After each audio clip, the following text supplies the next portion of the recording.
আসসালামু আলাইকুম বন্ধুরা, কেমন আছো? তো আমি আজকে বাড়িতে কিভাবে আচার বানিয়েছি তোমাদেরকে দেখাবো। তা আমি এখানে আম কুচিয়ে আচার বানিয়েছি। তো আমার দেখানো উচিত ছিল তো আমটা কিভাবে কুচিয়েছি, তো আমি নেক্সট ব্লগে অবশ্যই দেখানোর চেষ্টা করব।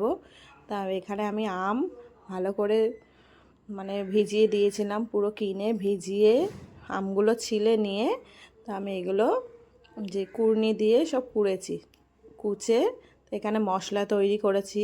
এখানে জিরে, ধনে, শুকনো লঙ্কা, পাঁচফোড়ন এগুলো মিক্সড করে গরম করে ভেজে এখানে মশলাটা বানিয়েছি।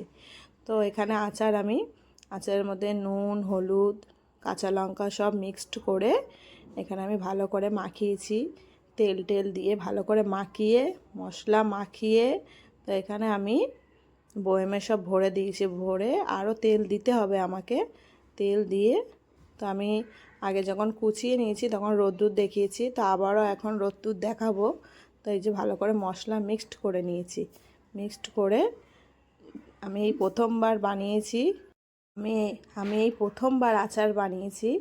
তো কেমন দেখতে হয়েছে, কালারটা কেমন হয়েছে তোমরা তো অবশ্যই বুঝবে। তো আমাকে জানাবে, কমেন্ট করবে যে কেমন হয়েছে। আমগুলো দুদিন রোদ দেখানোর পর কি সুন্দর নরম হয়ে গেছে এখানে। তো আমার সব তৈরি হয়ে গেছে, আমি এখানে পুরো রেডি করে নিয়েছি। তোমরা অবশ্যই জানাবে। আল্লাহ হাফিজ।